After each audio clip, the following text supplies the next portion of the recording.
a Carmen Rueda por, bueno, de alguna manera haber querido confiar en mí para que yo, bueno, leyese esta novela y pudiese presentarla y decir algo. No voy a decir nada de su biografía porque de manera sucinta Cristian la resumió. Bueno, mi cometido aquí es adelantarles un poco de qué va esta novela y también de alguna manera yo quiero meterles el gusanillo para que la lean. Yo es una novela que empecé a leer y cuando empecé no pude parar. Tampoco tenía mucho tiempo, pero aprovechando un viaje a Madrid entré, la leí.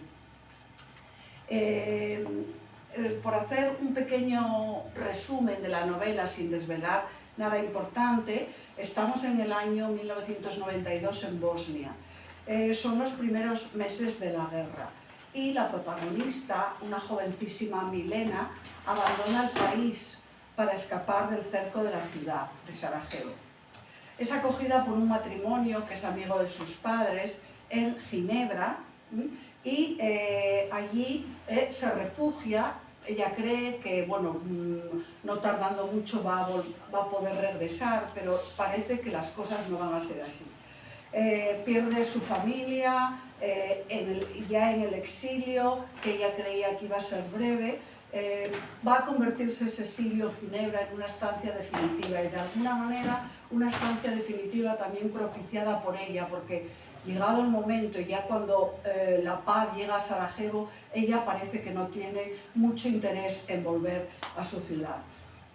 Bueno, hay un episodio muy importante en la novela, que es la quema de la Biblioteca Nacional. Este episodio juega un papel muy importante, luego le preguntaremos a Carmen, y también juega un papel muy importante, ustedes lo descubrirán cuando lean la novela, juega un papel muy importante en la vida de Milena, descubrirán por qué. Ella presencia ese incendio y de alguna manera, no, la biblioteca es arrasada, destruida, prácticamente se quema todo, y cuando acabada la guerra, cuando esta biblioteca se reconstruye muchos años después, pues tiene que volver a Sarajevo de alguna manera motivada para hacerse cargo de una vivienda familiar donde ya no hay nadie, está arruinada esa vivienda y, bueno, para ver qué va a hacer con ella. Hay un trasfondo en esta novela de sucesos históricos que no descuida, bueno, la autora ahora diré por qué, no descuida y que con muy buena mano nos explica muy detalladamente al principio. Habla también de los juicios de la Haya, narra también el devenir de esta mujer en búsqueda de su verdadera identidad. Es una mujer que lo ha perdido todo, que ha perdido su patria, que ha perdido la familia, que ha perdido sus posesiones y no sé si ha perdido su propia identidad. Bueno, Milena, esta novela es por un lado contarnos cómo es esa guerra de los Balcanes, pero también es un viaje hacia, ustedes verán hacia dónde, de esta protagonista que intenta reconstruirse a sí misma, buscar su propia identidad, perdonarse, no sé si en algún momento también a sí misma. Bueno, ya hablando sobre la novela, y me voy a dirigir también, bueno, a ustedes y a Carmen, la novela tiene un grandísimo acierto. La guerra de los Balcanes es un episodio que dura mucho tiempo y es tremendamente complicado. Yo partía prácticamente de cero cuando empecé a leer esta novela. Y la autora Carmen tiene un gran acierto porque al principio lo que hace es un resumen de cómo transcurre esa guerra, cómo surge, cómo transcurre, cómo acaba, cuáles son los condicionantes que la propician y, por resumirlo con una breve frase, una de los personajes de la novela, que es una doctora, terapeuta, a la que acude Milena de alguna manera para que la ayude, dice: el galimatías balcánico es difícil de entender y es muy difícil de entender, realmente. Bueno, ella parte y nos cuenta cómo en pleno siglo XX partimos de Yugoslavia, la Yugoslavia de Tito. Esta Yugoslavia en un momento determinado se desmembra y surgen de esa antigua Yugoslavia 6 repúblicas: Eslovenia, Croacia, Bosnia y Herzegovina, Montenegro y Macedonia del Norte y Serbia. Bueno, hay también, para entender esa guerra, un resurgimiento de unos nacionalismos exacerbados. Hay también, a esto se unen una serie de sensibilidades étnicas y sentimientos separatistas, en la creencia de que algunos habitantes de esa república son únicos, son especiales, son auténticos frente a los otros, que no son auténticos, y a los que en teoría y en la práctica hay que erradicar. Esas repúblicas, bueno, pues se van separando unas de otras. Primero se separa Eslovenia, luego Macedonia y luego Croacia. Luego en 1992 es la independencia de Bosnia y Herzegovina, que establece la capital en Sarajevo. Bueno, y ya en abril del 92 las fuerzas serbobosnias cercan Sarajevo, que la autora me corrija si me equivoco, de todos estos datos que voy dando. Y son los primeros ataques de la ciudad.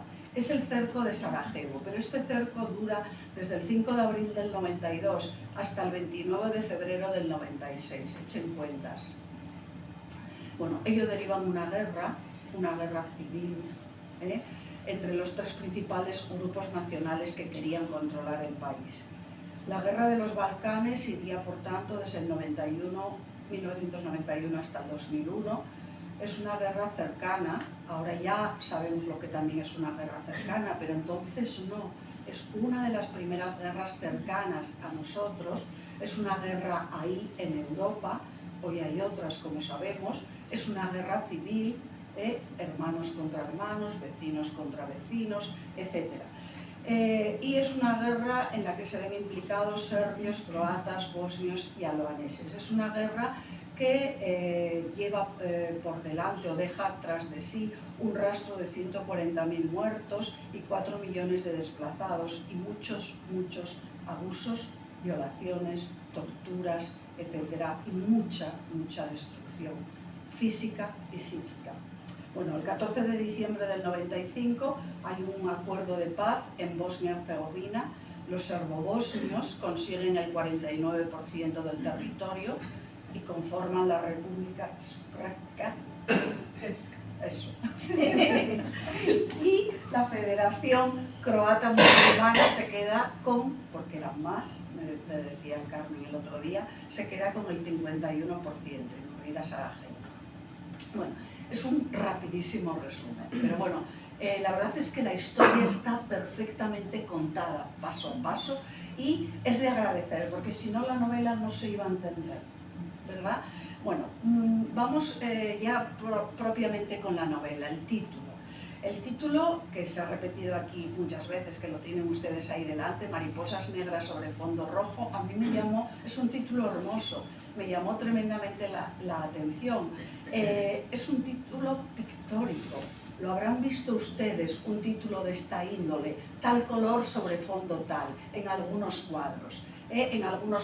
Y a mí también me ha recordado una novela de Miguel Delibes, Mujer de rojo sobre fondo gris. Es una novela hermosa, que él escribe a la muerte de su mujer.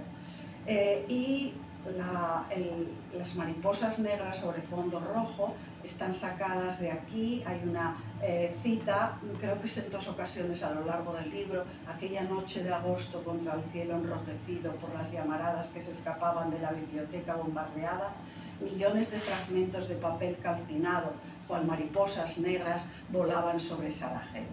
Esa es la metáfora. Y es que esta biblioteca, la quema de la biblioteca, creo que lo dije antes, juega un papel muy importante en la novela y en los personajes. Bien, es como también dijo Cristian y como también dijo Leticia, es la primera incursión en la literatura de Carmen Rueda y la verdad es que me sorprendió tremendamente, tremendamente. Es una novela, yo le he puesto este adjetivo, no me digan por qué, es una novela para mí redonda, con principio y fin. Se cierra el ciclo, se cierra la historia de alguna manera. Es una novela, desde luego, y le doy la enhorabuena, comprometida, muy valiente y muy, muy bien escrita. Vaya por delante. La verdad es que sorprende, me sorprendió muchísimo, porque no es normal que una primera incursión en la literatura, y leo, bastante, tenga este resultado. Está muy, muy, muy bien escrita. Incluso, es una novela que tiene rasgos de prosa poética. Fíjense cómo empieza el libro. En el libro, en lo que ella llama prefacio, lo vas a leer, sí, léelo, venga. Me lo dijiste. ¿Queréis utilizar los micrófonos? No, yo no. porque... Yo sí lo voy a necesitar. Primera parte, Ginebra. Aquella noche no soñó con su hermana. No sé esa Mercedes. Yo pensé la de esta. No. Ella iba a hacer referencia a al otra prefacio. cosa. Ya, el prefacio. Vale, pues entonces tú lees el prefacio. Vale. Fíjense cómo empieza la novela. Empieza con una comparación, con una metáfora. Es una prosa que a mí me ha parecido bastante poética. Se refiere a la protagonista y dice: tenía la sensación de haber vivido dos vidas, separadas en el tiempo y el espacio. Bueno, luego sigue hablando. Sus primeros 27 años se asemejaron, y empieza la metáfora, a una línea recta y blanca, como las que se pintan en el asfalto de las carreteras para indicar la dirección del tráfico. Una línea firme, previsible, similar a las que habían guiado a las mujeres de su familia. Una línea que era fácil de seguir. Ella seguía teniendo presente, ella está escribiendo ya desde la guerra, ella seguía teniendo presente su línea, convencida de que más pronto que tarde saldría a la calle y estaría allí, la línea. El orden regresaría, el orden que no tiene, y la vida retomaría su curso en el punto donde se había detenido.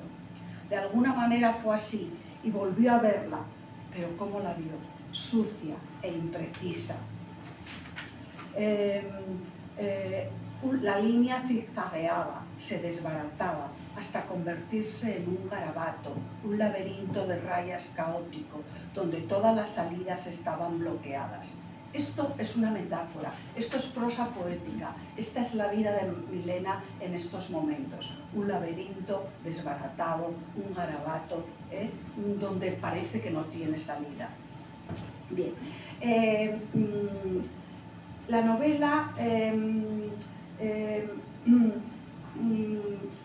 yo le quería preguntar a Carmen cómo y cuándo, porque a mí me llamó la atención cómo una mujer jurista con esta trayectoria siente en un momento determinado la necesidad o el gusto, no lo sé, de escribir una novela, de escribir además esta novela.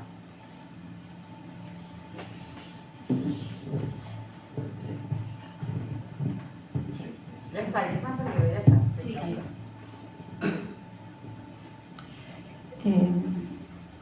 La pregunta es más difícil de responder de lo que parece.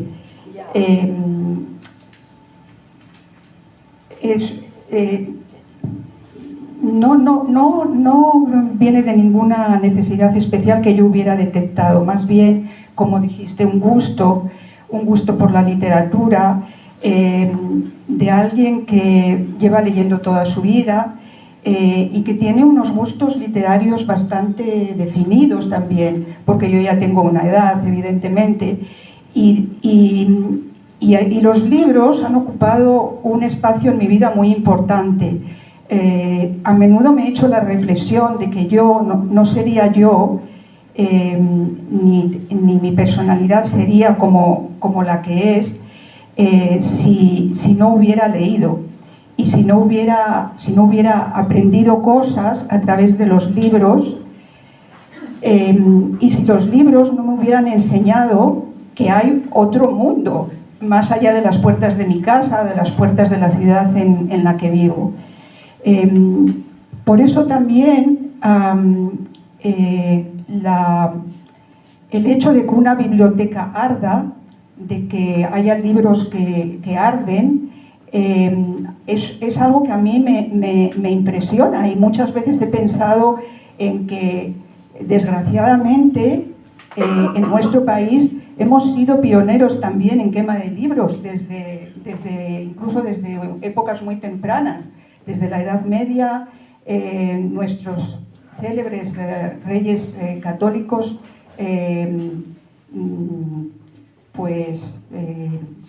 también vieron la quema de libros, ¿no? Y de una parte de la historia de nuestro país que partió en mariposas negras allá por el siglo XV.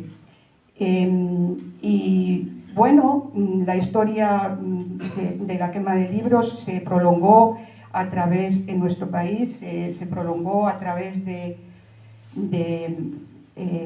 la Inquisición y el franquismo también.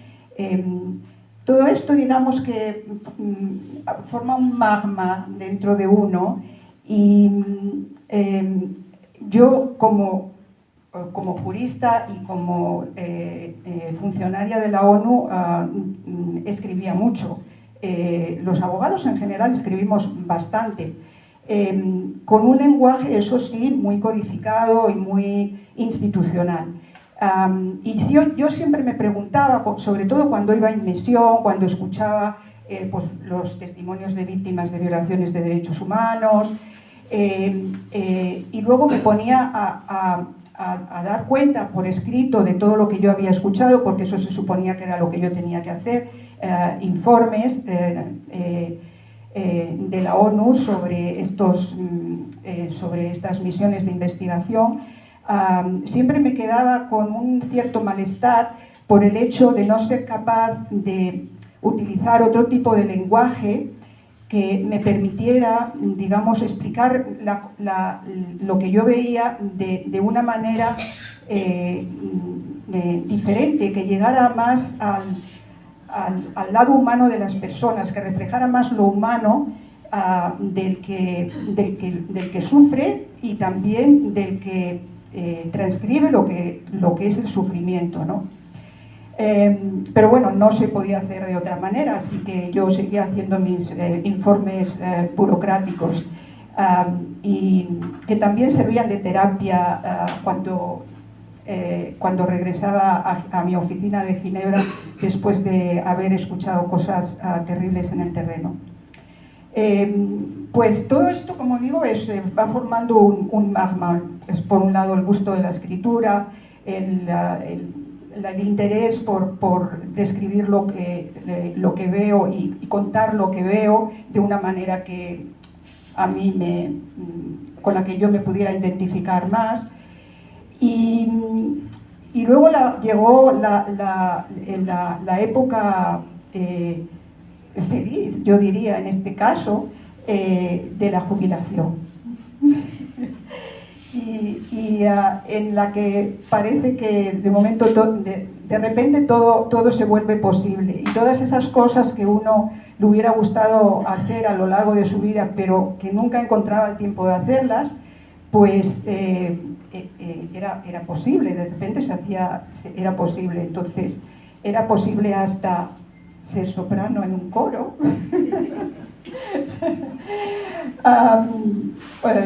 Y también garabatear cosas que se me iban ocurriendo, ¿no? Y tuve una maestra, he de decir, en Ginebra, mi primera jefa y mentora, que pasó un poco por las mismas vicisitudes. Ella era mucho mayor que yo, por supuesto, pero era también una jurista, y cuando se jubiló dijo que ella no quería saber nada más del derecho, y que lo que quería era escribir literatura. Y la escribió, y muy bien, Y yo pensé, pues si Mirta puede, a lo mejor yo también puedo.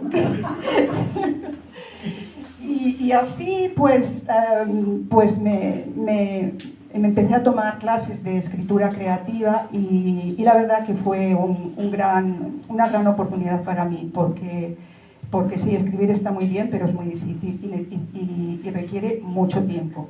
Entonces, bueno, yo era eso lo que tenía, tiempo. Y bueno, la historia de Milena fue un poco casual y no tan casual, porque a lo largo de mi vida, evidentemente, yo había visto cosas que me habían impactado, unas más que otras, ¿no?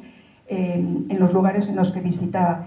Y la guerra de Yugoslavia, de Bosnia, mejor dicho, y todo lo que había pasado allí tan cerca de nosotros, pues sí que me había impactado. Aunque yo no había trabajado directamente, no formé parte de los equipos que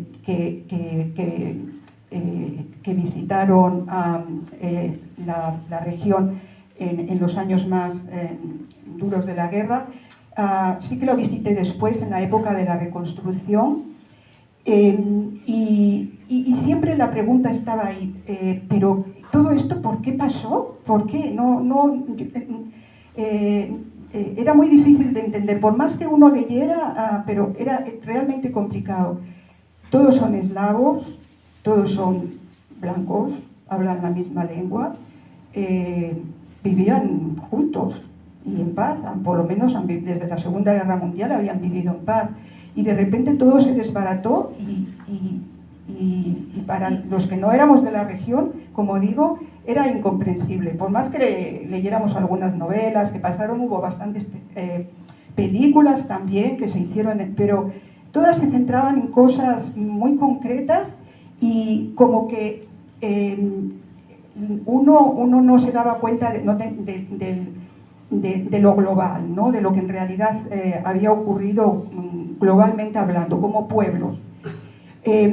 Y me gustó esa idea de escribir algo que a la vez me hiciera, bueno, por un lado reflexionar, por supuesto, pero como si fuera hurgar en la historia, ¿no?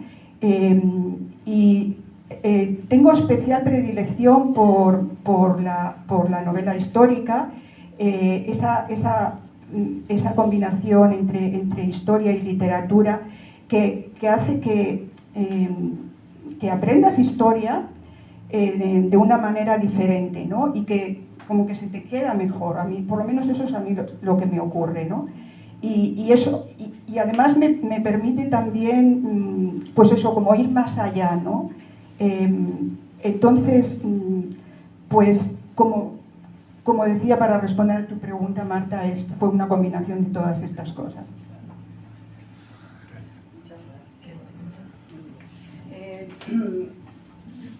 Esta, como ha dicho Carmen ahora mismo, bueno, es una novela histórica. La novela histórica, la verdad es que está muy de moda, ¿eh? Es una novela que gusta mucho, muy interesante, porque partiendo de una situación histórica que es real, pues se recrean pues, una serie de personajes o situaciones que no tienen por qué ser reales.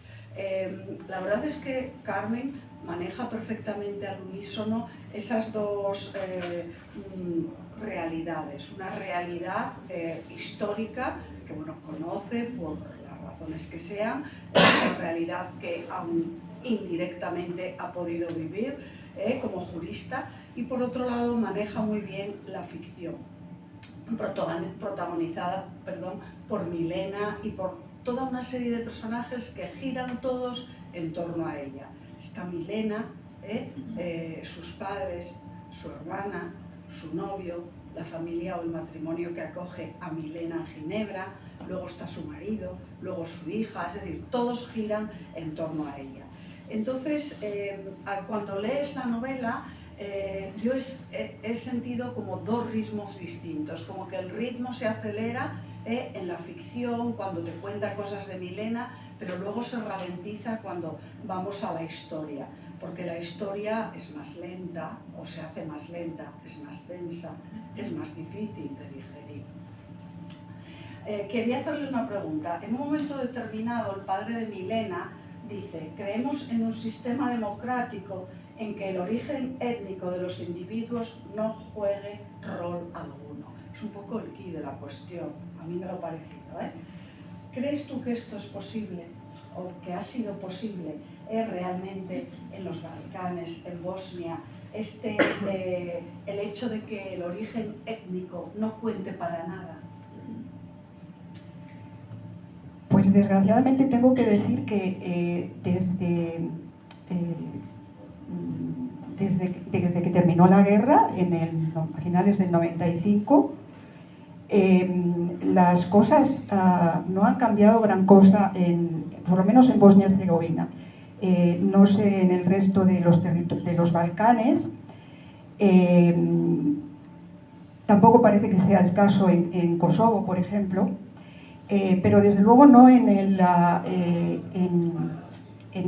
Bosnia. Uno de los personajes también dice en algún momento que cuando terminó la guerra, ellos sí, bueno, estaban contentos de que se hubiera acabado, de que el cerco terminara, pero que no tenían la sensación de que las cosas se hubieran arreglado. Y desgraciadamente, casi 30 años después, lo que yo leo sobre la actualidad en el país sigue confirmando que la guerra no arregló gran cosa. Ni la guerra, ni la reconstrucción, ni la ayuda para la reconstrucción también a nivel institucional, y para que las distintas instituciones salieran por fin de esa carga pesada del socialismo y el comunismo en el que habían vivido después de la Segunda Guerra Mundial, y se adaptaran a los modelos democráticos de la Europa occidental, ¿no? Y están ahora en una situación incluso bastante explosiva, porque digamos la parte de territorio de Bosnia y Herzegovina de mayoría serbia, que se llama oficialmente la República Srpska, se niega rotundamente a seguir formando parte de la federación. Entonces, ahí con el apoyo de Europa, de las Naciones Unidas, la situación está como contenida, pero no sabemos por cuánto tiempo. El riesgo de que el conflicto se vuelva a comenzar es bastante grande. Y luego hay cosas que son muy significativas, como por ejemplo, a nivel educativo, las escuelas están divididas, y es decir, los escolares tienen, se les adjudican los centros a los que tienen que ir, no en función del lugar donde viven necesariamente, sino en función de la etnia a la que pertenecen. Entonces, hay escuelas, tienen incluso un lema que dice algo así como 2 escuelas bajo un mismo techo, pero que en realidad lo que quiere decir es que los niños, pongamos de 7 años, van a una sección del colegio, que es la sección musulmanes si son musulmanes, croatas si son croatas, y serbios si son serbios. Entonces ni siquiera se juntan en el recreo, y además tienen programas educativos diferentes, con lo cual la manera de contar la historia del país depende de qué lado estén. O sea, los serbios siguen manteniendo su relato histórico, y bueno, cada uno de los grupos nacionales tiene pues eso, su manera de contar la historia, sus ídolos, digamos, históricos, sus personajes históricos, y Y también, pues, por ejemplo, los genocidas que fueron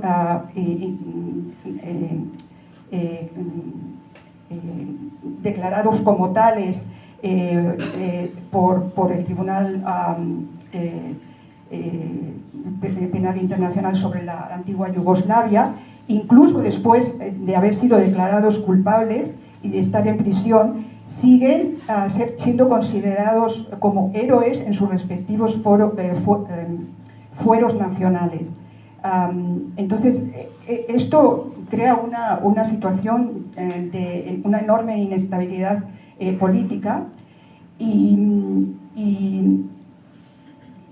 tampoco ha habido en el ámbito de la democratización una evolución en el sentido de que se creen partidos políticos fuera de, o sea, transversales, dentro de los cuales no haya una división de carácter étnico. En realidad, los tres partidos principales en el país siguen siendo los mismos partidos de construcción de mentalidad étnica que había a comienzos de los años 90. Entonces, no sé a dónde puede ir a parar un país así, pero no parece que el futuro sea muy brillante para ellos. Con lo cual, bueno, en el caso de Bosnia-Herzegovina, desde luego, lo que preconizaba el padre de Milena, estamos viendo que no ha sido posible. Ya, el padre de Milena es ficción, es la voz de Carmen quien está ahí detrás. Yo quisiera que nos hablases un poco de la protagonista. Esta chica joven, cuéntanos lo que desees, porque en un momento determinado, ya casi al final de la novela, hay como una especie de un debate interno dentro de la protagonista. Si realmente ella, me pareció a mí, que se debate a veces por algunos rasgos en la escritura que yo veo entre el deseo de justicia, naturalmente, cómo no, para los autores de tantas muertes, tantas violaciones, y por otro lado se atisba, o yo creía atisbar, pues cierta indulgencia, porque realmente los que están allí obviamente son culpables, pero la culpabilidad va mucho más allá de los que están allí.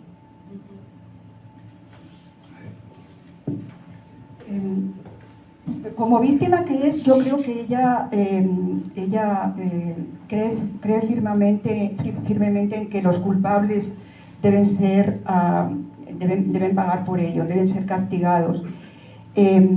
Pero ella creo que ha hecho un trabajo en el que va más allá y que es comprensible también.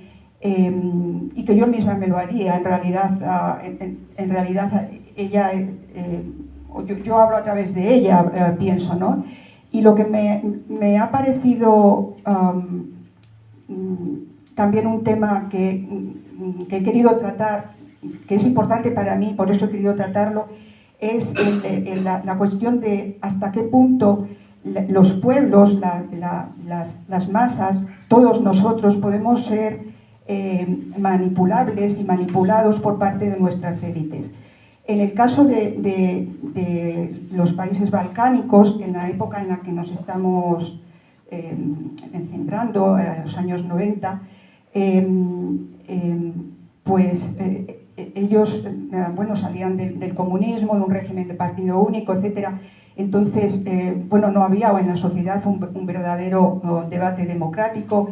Las instituciones no eran democráticas, no había una sociedad civil estructurada y eso es lo que en realidad una de las razones principales también que llevaron al cataclismo, a la guerra, ¿no? Pero en cualquier caso, lo que sí hubo claramente fue una manipulación por parte de las élites nacionalistas que lo único que querían, o sea, no creían en un Estado central fuerte y en la igualdad entre todas las etnias, sino que cada uno tiraba para lo suyo, en definitiva. Y así de alguna manera sigue siendo, ¿no? Entonces, bueno, hay algún capítulo en el que se habla de estas cuestiones, o sea, ella escucha debates, lee, escucha opiniones en Ginebra, va a conferencias y en las que se habla de la manipulación y esto le da que pensar. Entonces, cuando escucha, ella como intérprete que es en las audiencias del Tribunal Penal Internacional, escucha los testimonios y a veces cuando ve a los culpables sentados en el banquillo, les ve como un poco también, algunos de ellos, algunos, no todos, pero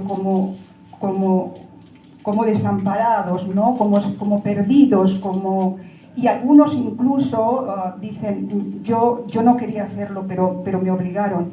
Y son testimonios tan vívidos que ella los cree, y yo también los creo. O sea, cuando los leía, pues la verdad es que podía sentir pena de una persona a la que habían obligado a disparar a un grupo de 200 civiles y de los que no había ningún superviviente.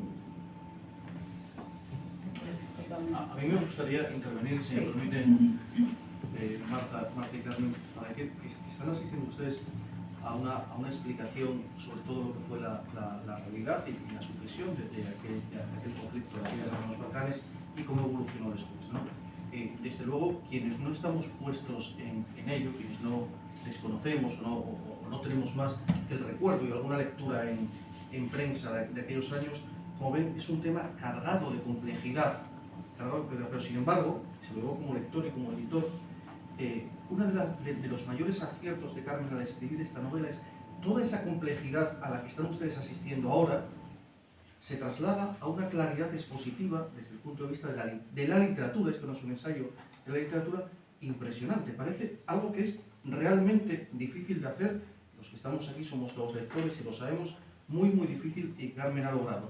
Como si fuera poco, el libro, ya lo verán, el libro finaliza, y esto fue un deseo de Carmen que nosotros vimos con muy buenos ojos, con dos o tres mapas ubicando exactamente todo lo que fue el territorio de la Bosnia y Herzegovina, lo que fueron los estados sucesores, e incluso pusimos un mapa de Europa para, bueno, por si alguien está todavía un poco despistado, ubicar perfectamente esos puntos, ¿no? Quiero recalcar eso, que toda esta enorme complejidad, y es muchísima, queda perfectamente claro desde el punto de vista de la literatura. Es una novela, repito que no es un ensayo, en Mariposas Negras sobre fondo rojo. Solo quería apuntar eso. No, yo porque creo que está de acuerdo. Sí, totalmente. Yo no entendía casi nada, pero con esta novela, y además algunos pasajes los releí, y tengo esos pasajes y muchos capítulos subrayados porque volví sobre ellos. Es complicado, pero bueno, ella lo clarifica totalmente y se entiende la novela. Si no tienes esas coordenadas históricas y esa comprensión, no la puedes entender. Casi ya, yo por mi parte estoy acabando, porque bueno, habrá gente que quiera intervenir. Yo sí atisbé que en la novela tiene cierta importancia los libros. La biblioteca que se quema es muy importante, por diferentes razones que no vamos a desvelar. El Palacio de Naciones Unidas, donde acude Milena, hay 8 pisos con documentos, con libros, con colecciones de revistas, etcétera, con microfichas, etcétera. Dinos algo sobre esto, si puedes. Quiero decir que es la cultura la que se destruye, permanece de alguna manera. Bueno, a mí una de las cosas terribles que me impresionaron de lo que ocurrió en Bosnia fue la destrucción precisamente del de la cultura. Ya no solamente era la destrucción de vidas humanas, pero la destrucción del patrimonio cultural fue muy, muy importante. Y ahí entraban las bibliotecas también. Ardieron no solamente la Biblioteca Nacional de Sarajevo, que era la más importante, tenía una, bueno, una fama y por su riqueza, pues una de las mayores bibliotecas del mundo, ¿no? Pero es que no solamente ardió ella, pocos meses antes ardió también en Sarajevo la biblioteca del Instituto de Estudios Orientales, y luego en distintas partes en distintas ciudades también se arrasaron bibliotecas pues, municipales, bibliotecas que pertenecían a las mezquitas, bibliotecas también privadas de familias que habían estado durante generaciones y generaciones. Catastros, por ejemplo, registros catastrales, y uno se puede decir, esto de los registros catastrales, ¿por qué? Pues por una razón muy sencilla. El objetivo era borrar todo el vestigio de que una vez había habido en ese territorio la presencia de una población musulmana de origen otomano en este caso, ¿no? Entonces era eso, limpiar territorios de la presencia de musulmanes y además borrar la cultura a la que pertenecían. Entonces, bueno, a poco que uno le gusten los libros y que haya crecido y se haya formado entre ellos, esto es una cosa que sí, terriblemente trágica. Es borrar la historia, sí. Sí, borrar la memoria. Y además, pues tampoco se consideró, por ejemplo, no se consideró como un crimen internacional esto. En el estatuto del tribunal, bueno, fue un tribunal que se creó ad hoc para las guerras yugoslavas, y el estatuto del tribunal no contempla la destrucción cultural como un crimen, era algo como secundario. Después, a posteriori, sí que se ha puesto en valor todo esto, obviamente. Así que esperemos que la próxima vez que se cree un tribunal penal internacional para alguna de estas o alguna legislación específica en relación con otros conflictos, la destrucción del patrimonio cultural también sea un crimen. Y yo para acabar quería preguntarte, Carmen, ¿qué ha significado para ti esta novela? ¿Qué te ha proporcionado? ¿Cómo la ves ahora que ya es independiente de ti, está ahí, la hemos leído muchos de nosotros o algunos de nosotros, has hecho entrevistas y es una novela que gusta, que engancha? ¿Qué sentimiento tienes? Bueno, yo estoy muy contenta, obviamente, porque se haya publicado, primero por haber llegado al final y porque haya habido alguien que haya creído en ella y la haya publicado.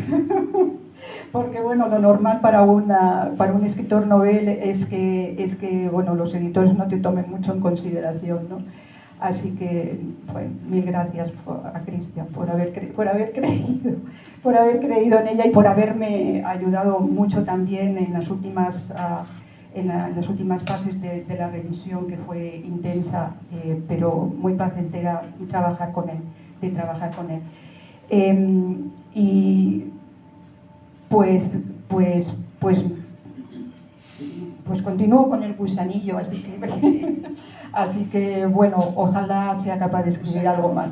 No, porque además me he dado cuenta de que me gusta escribir sobre estos temas, entonces, y que es importante para un escritor saber dónde está su nicho, ¿no? Entonces, pues a lo mejor este es mi nicho, y puedo seguir hablando y tratando de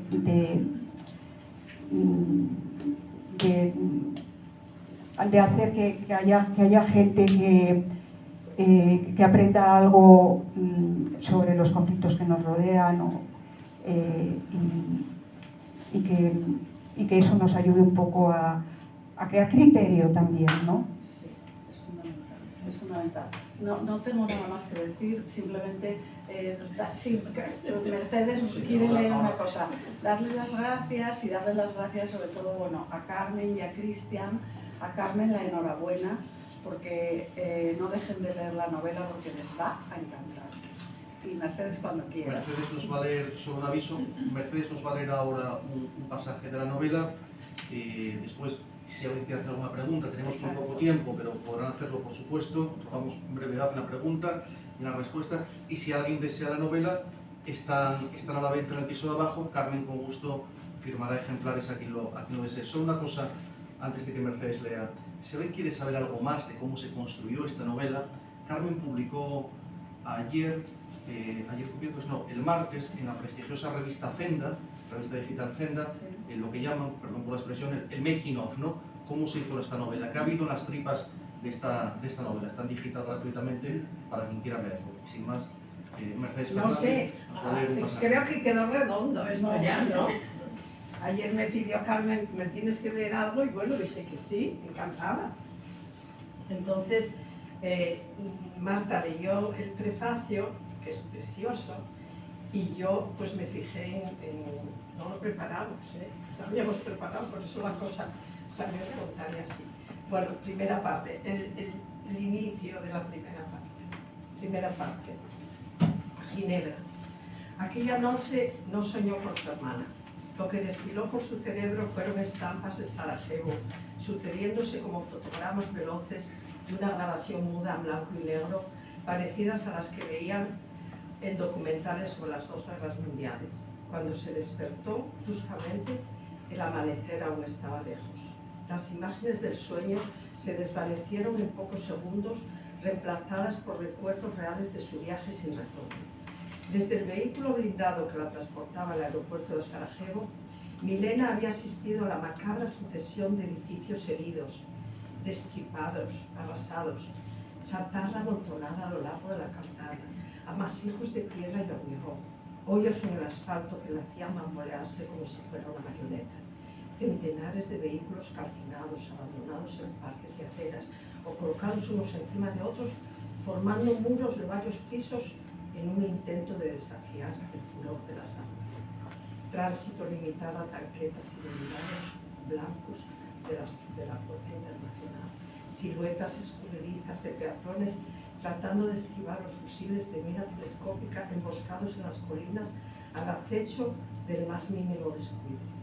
El vehículo avanzaba de un puesto de control al siguiente, cada tramo una victoria que, lejos de confortarla, aumentaba su nerviosismo y su confusión. Es precioso, es grandísimo.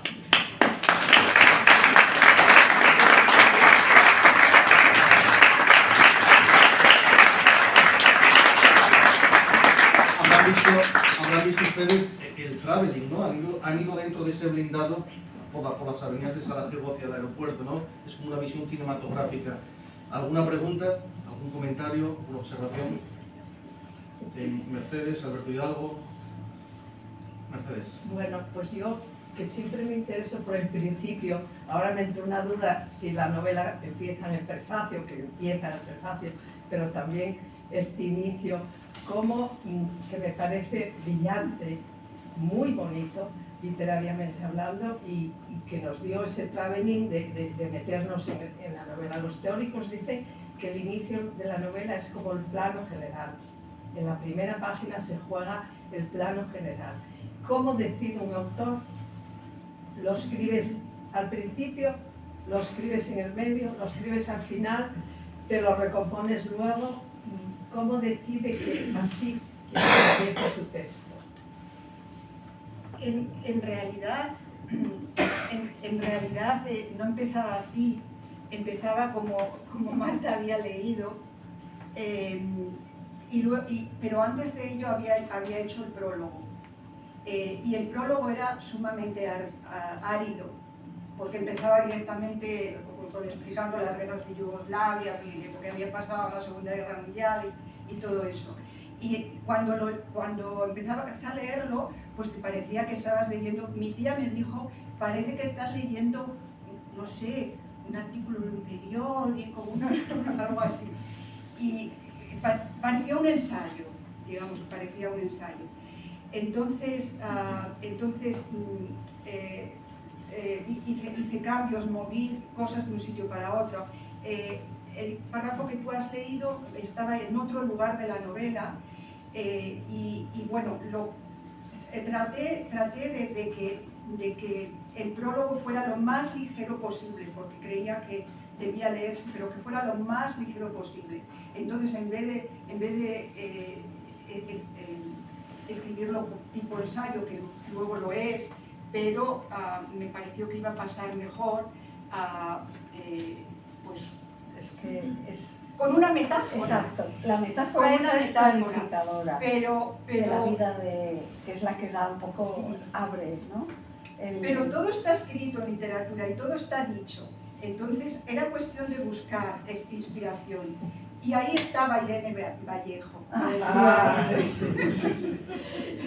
Y entonces el infinito en un junco pues fue el infinito para mí porque ahí dije, pero ella escribe un prólogo y es un prólogo con toda la gravedad de un prólogo, pero los primeros párrafos son literarios. Y bueno, pues así lo hice, copiando ahí. Muy bien. Pues Gracias, Carmen, porque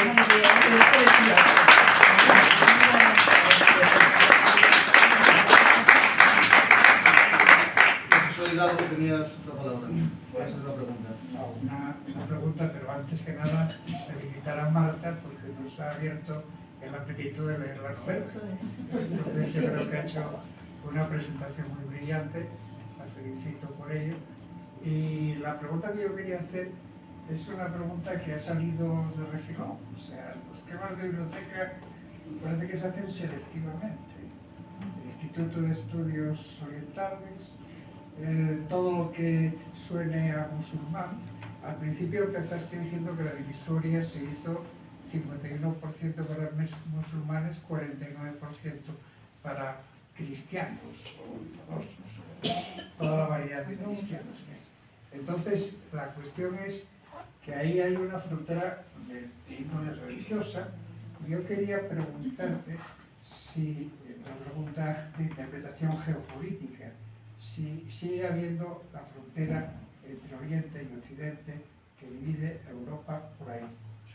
Sí, realmente yo creo que efectivamente no por lo menos en el territorio de Bosnia-Herzegovina. En otros territorios, o sea, bueno, digamos que, a ver, Bosnia era la zona de Yugoslavia, el territorio de Yugoslavia, donde había más mezcla. Entonces no es por casualidad que la guerra fue ahí, fue más cruenta ahí que en Croacia, por ejemplo. Porque la población estaba muy mezclada. Entonces había que limpiar el territorio, de ahí la limpieza, la política de limpieza étnica. Y eso también fue un debate muy duro durante la guerra, incluso para Naciones Unidas, porque la ONU, para poner a salvo a la población musulmana, los sacaba de su territorio porque los estaban matando, pero al mismo tiempo que los sacaba, cumplía, eso era lo que querían la población serbia. Entonces, claro, ellos mismos, los propios funcionarios de la ONU se daban cuenta de que ellos estaban contribuyendo a la limpieza étnica. Entonces era un drama que aquello no había por dónde agarrar. Y ahora, pues obviamente, después de los acuerdos de paz que veían también que el derecho de los que habían partido de sus lugares de origen a regresar. Y sobre el papel eso existe, ese derecho existe, pero ¿quién se arriesga? Cuando ya no está, cuando tu casa ya no está, cuando tus vecinos, parte de tu familia ya no está, cuando sabes que debajo de lo que fue tu mezquita hay gente enterrada, por ejemplo. ¿Cómo puedes volver? Algunos han vuelto, pero vuelven en una situación como de miedo, de saber que ellos no, que vuelven porque ellos saben que aquel territorio es suyo y que allí estuvieron sus ancestros, pero sabiendo que hay hostilidad hacia ellos, a su alrededor. Era preguntarte la opinión. No es una opinión, es la realidad. Muy bien, pues muchas gracias por su asistencia. Ya no hay más tiempo. Le repito que ahora pasamos, es que tenemos que organizarnos y ahora viene un turno de firmas. Pues quien lo desee, abajo hay libros, puede firmarlo. Lamento tener que votar, pero es que no disponemos de tiempo para todo.